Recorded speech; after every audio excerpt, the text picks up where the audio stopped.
Hello, friends. I want to share with you a story that will probably make you think. It happened to me, and I think it's important because sometimes we make mistakes even when we try to understand everything. Actually, I became the hero of this story myself, so let me tell you everything. I have never considered myself paranoid. Lisa and I have always had a trusting relationship, or so I thought. We've been married for 7 years, and although we've had our share of problems, I always thought we understood each other. But lately, I've started to notice things that have been bothering me. At first, it was nothing. She was staying at work longer than usual. We used to always have dinner together, no matter how late she got home.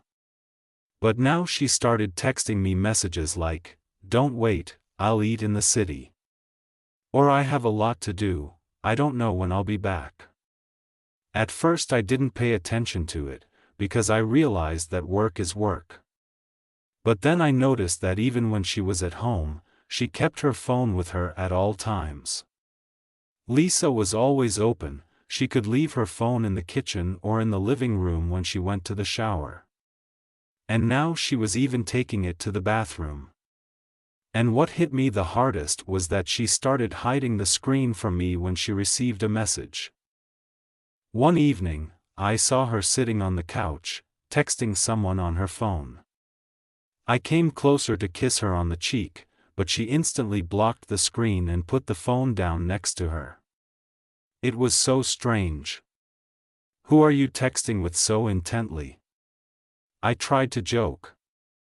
She smiled nervously, "Oh, just a friend." Her voice sounded natural, but for some reason, for the first time, I had a thought: what if she was lying to me? Another alarm bell rang when I learned that she had changed the password on her laptop. We used to have no secrets, and if I needed to look at something on her laptop, I just took it and worked. But one day I decided to turn it on to find one of the photos I had saved and saw that the old password no longer worked. I didn't pay much attention to it, thinking maybe she just changed it for security reasons. But when I jokingly asked her, "Oh, what's your password now?" she replied, "Oh, it's something complicated, I can barely remember it myself. I'll tell you later." But she never told me. I started to get angry. I tried to calm myself down, to convince myself that I was just making it up. But the last straw was what I found in her car. It was an ordinary day. I had returned from a business trip, and while Lisa was in the shower, I decided to take my sunglasses from her car, which I had left there a week ago. Opening the glove compartment, I saw an envelope with tickets. When I took them out, it was as if I had been electrocuted. 2 movie tickets for the same day I was on my trip. I got into her car and just looked at the tickets, trying to find some logical explanation. But there was none. She didn't go to the movies alone. She was with someone. And that someone was definitely not me. I couldn't take my eyes off those tickets. Thousands of thoughts were running through my head. I tried to find some rational explanation. Maybe she went to the movies with a friend? But then why didn't she tell me? Why did she hide the tickets? Why didn't she mention a word about it? I returned the tickets to the envelope and put it back in the glove compartment. I was overwhelmed with emotions: anger, disappointment, fear. What if my suspicions were really justified? What if all this was not just a coincidence? I tried to remember how she had been acting in recent weeks. Her aloofness, the phone she wouldn't let go of, the change of password on her laptop, and now these tickets. I came home and saw her in the kitchen. She had just gotten out of the shower, her hair was still wet, and she had a smile on her face. "How was your trip?" she asked, hugging me. I mechanically replied that everything was fine. But I was not in the mood for conversation.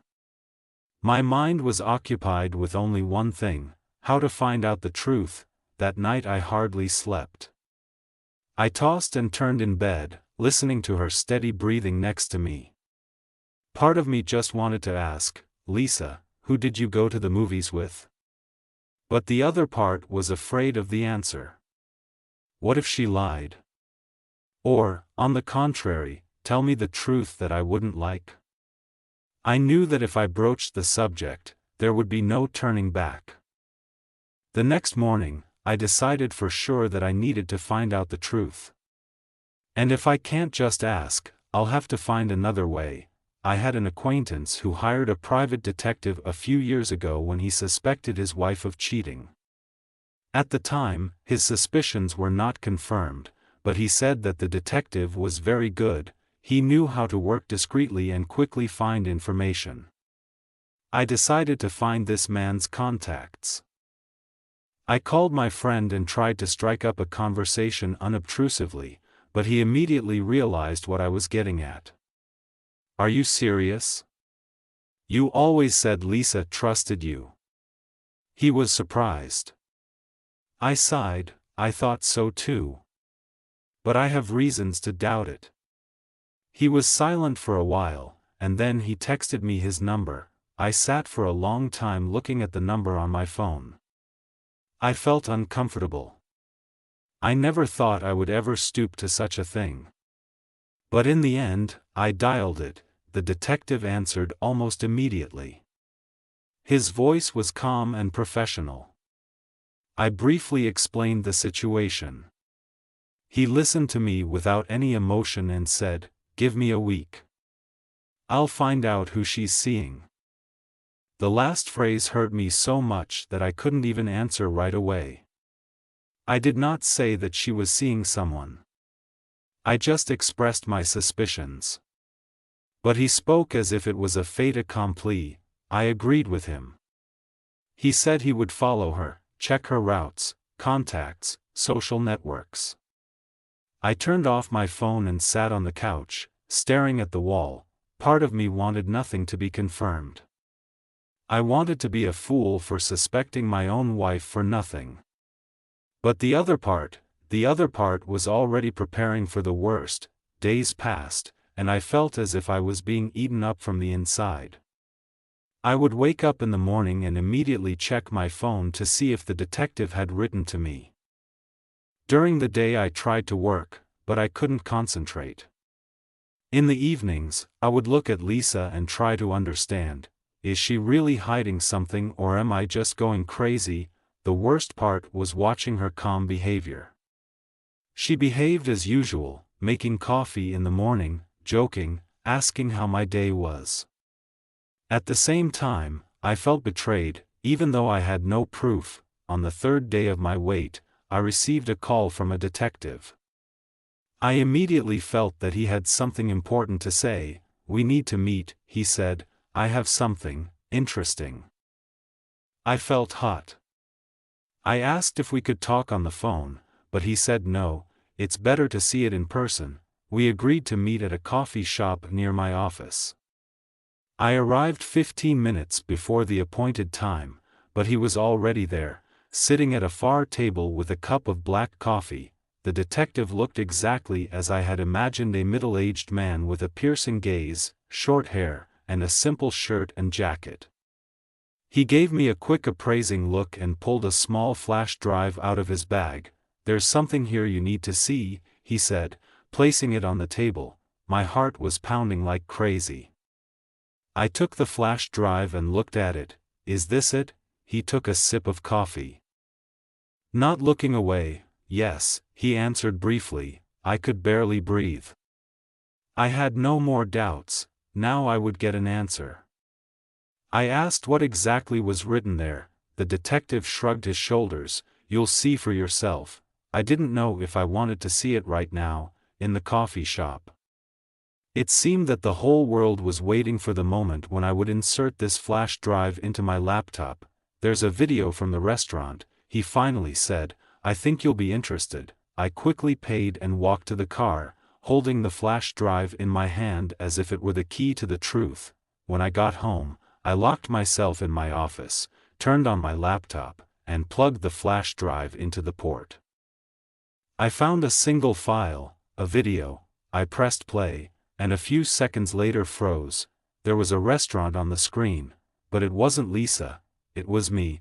I was sitting at a table, leaning toward a woman who was smiling at me. We were talking, I was laughing, I was touching her hand. I immediately recognized this place, and I immediately recognized this woman, because it was 3 years ago, and because it was my affair. It was like an electric shock. I couldn't take my eyes off the screen. The video lasted several minutes, but it took me a few seconds to realize everything. It was the same night that I had indulged in a little too much while on a business trip. I drank more than I should have, got to know her. I think her name was Emma, and didn't stop myself right away. It wasn't a full-fledged betrayal, at least not physically. But we were flirting. We touched each other. And I remember exactly the moment when I thought for a second, what if? I stopped then, left the restaurant, and never saw her again. I convinced myself that it was just a harmless conversation, that nothing terrible had happened. I persuaded myself not to tell Lisa, because it would be pointless. Why spoil a marriage over something that didn't even go beyond the restaurant? But she knew. I rewound the video again, looking at my own face. I looked happy. Carefree. A person who doesn't feel guilty. Suddenly, the screen went black, and I saw myself in the reflection of the black monitor. My face looked completely different. I stood up abruptly, as if waking up from some terrible dream. My feelings were mixed: shock, shame, anger, confusion. The phone rang, and I flinched. It was a detective. I pressed the answer button, not knowing what I should say. "I see." I looked, he said calmly. I was silent. "I haven't told you everything," he continued. "This video is from your order from 3 years ago." I sat back in my chair, trying to comprehend what I had heard. "My order?" I asked again, not fully understanding what he was talking about. He sighed. "Actually, you're not the first person to ask me to follow your wife." I was silent again, because I suddenly realized what he meant. "Your wife hired me 3 years ago," he said calmly. "She suspected you were cheating on her. And I found out." The world around me shook again. I couldn't believe what I was hearing. 3 years ago? Did she suspect me? She hired a detective, and she knew, all this time. Why didn't she tell me? I barely managed to get out. The detective was silent for a moment. "Maybe you should ask her," he said dryly. I found the truth. He hung up the phone, leaving me sitting open-mouthed in the dark room. I stared at the laptop screen, where just a second ago my face from the past had been. Now I understood what her behavior had meant lately. All her strange actions, changing her password, her phone, her movie tickets. She was not cheating. She wanted me to feel the same way she used to feel. My heart was beating so hard that I could hear it in my ears. Thousands of questions were running through my head. Lisa knew. She had known for 3 years. And all this time she hadn't told me anything. I stood up from the table, feeling a wave of adrenaline rush through me. It was late, but I couldn't wait. I left the office and saw her in the living room. She was sitting on the couch with a book, her legs tucked under her, looking completely calm. I stopped in the doorway and just looked at her. Lisa looked up and smiled. "What are you doing? You look like you've seen a ghost." I took a step forward. "Can we talk?" Her face remained impassive, but something flashed in her eyes. She put a bookmark in the book and put it on the table.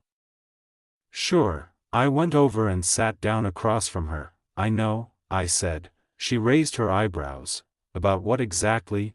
I took a deep breath. "About what you knew. That you tested me 3 years ago." Lisa didn't look surprised. She just looked at me silently for a few seconds and then said, "And how did you know that?" I clenched my jaw. I hired a detective.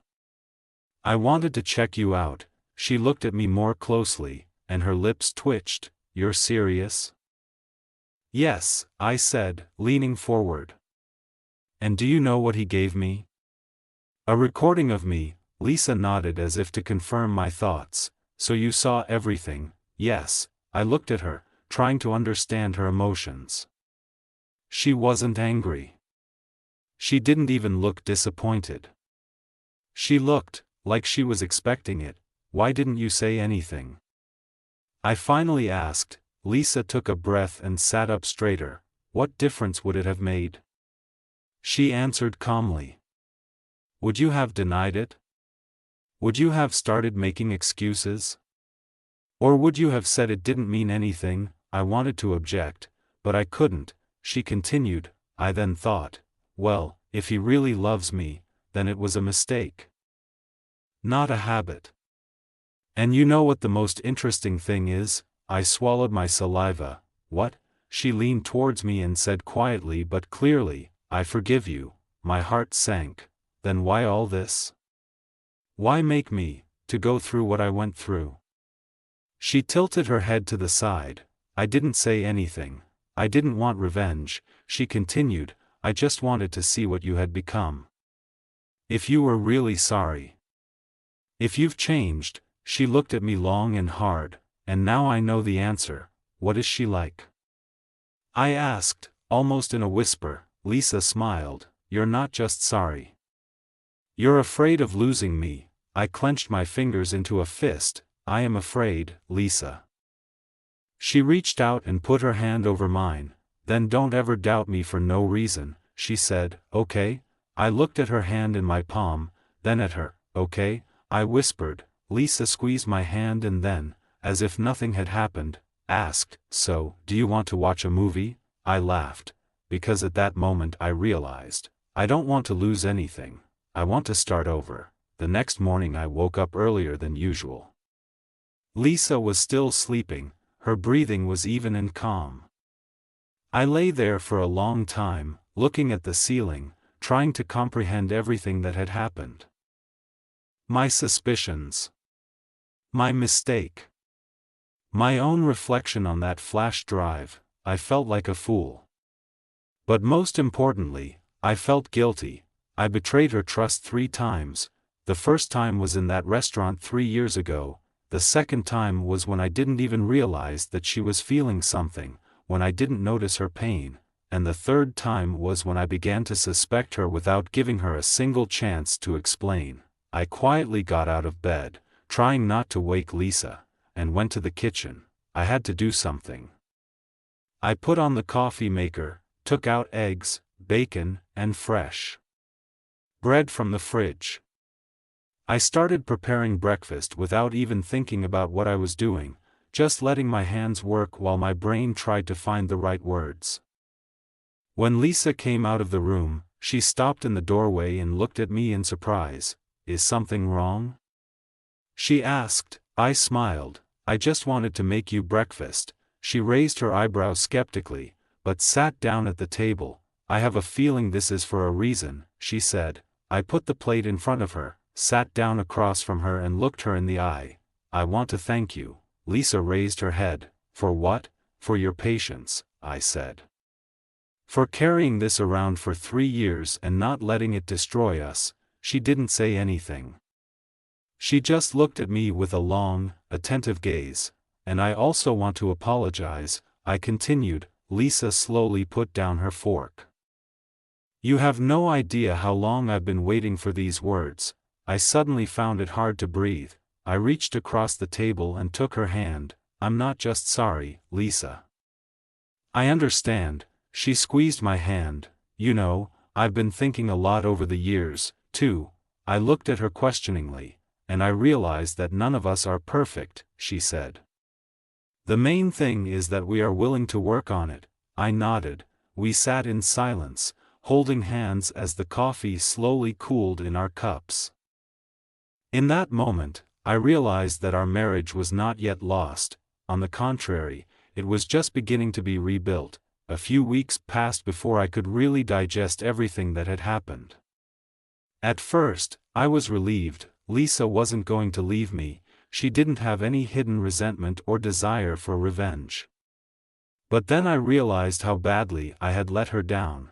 Not only had I betrayed her trust 3 years ago, but I did it again when I suspected her for no reason. She chose me when she had every reason not to. I realized that I never wanted to put her in front of that choice again. I behaved differently for those few weeks. Not because I felt guilty, although I did, but because I wanted to be better. I didn't hide my phone anymore, even though I had never been in that habit. I just left it open on the table, showing that I had nothing to hide. I started talking to Lisa more, sharing my thoughts and feelings. I noticed little things that I hadn't paid attention to before: when she was tired, when she needed space, when she was silent not because she was angry but because she was thinking. One evening we were sitting on the terrace drinking tea. "You know," Lisa said, looking into the darkness, "I thought that after you found out, there would be coldness between us." I raised my head. "Why?" She shrugged her shoulders. "Because no one likes to be caught in a lie." I smiled. "But you didn't catch me, I caught myself." Lisa laughed softly. "Yes, it was true." I took a sip of tea, thinking about my next words. "Lisa, I want you to know that there are no more secrets. No more doubts." She turned to me, her eyes sparkling softly in the lantern light. "I know that," and I realized, she really knows. That night, for the first time in a long time, we went to bed without any shadows between us. I didn't doubt anymore, and I didn't want her to ever doubt me. Because the biggest lesson I learned from this story was simple: trust is not something that is given to you once and for all. You have to fight for it every day, and I was ready to do it for as long as it took. A few months passed, and our lives gradually returned to normal. But this story left its mark. I felt that even though Lisa had forgiven me, there was still some invisible line that we hadn't crossed yet. I wanted to do something special for her. Not just a gesture of apology, but something more, proof that I had really changed and realized my mistakes. One day I remembered that Lisa had long wanted to go to the place where we spent our first vacation together. A small house by the lake where we went before we got married. She mentioned it fondly more than once, but we always put off the trip. This time I decided not to put it off. I secretly booked the same house for the weekend and prepared everything so that it would be a surprise for her. On Friday night, when she got home from work, I met her at the door with a travel bag. "Pack your things, we're leaving." Lisa raised her eyebrows in surprise. "Where are you going?" "You'll see." She tried to get details from me, but I just smiled and shook my head. On the way, she made guesses, and when we arrived at the lake, her eyes widened. "Are you kidding?" I smiled. "No. You once said that this was one of the best weekends of your life. So I thought we could do it again." Lisa gave me a long look, and then suddenly leaned over and hugged me tightly. "Thank you," she whispered. That evening we sat by the lake, wrapped in blankets, drinking wine. We talked about everything, just like we used to. It felt like time had turned back, like we were the same two people we used to be. Lisa suddenly put her head on my shoulder. "You know, I thought that after all this, you wouldn't change." I hugged her. "I thought so too," she smiled. "But you have changed." I nodded quietly. It was not just a romantic gesture. It was the moment when I realized that trust is restored not by words, but by actions. We couldn't erase the past, but we could create a new future, and we will do it together. That's all for today. I hope that this story was useful and thought-provoking for you, because I definitely learned a lot of lessons. If you liked it, please like it, subscribe to the channel, and write in the comments if you have ever experienced something like this, or if you have any tips on how to avoid such situations. Don't forget that trust is the key. Keep it and work on your relationships. See you in the next video.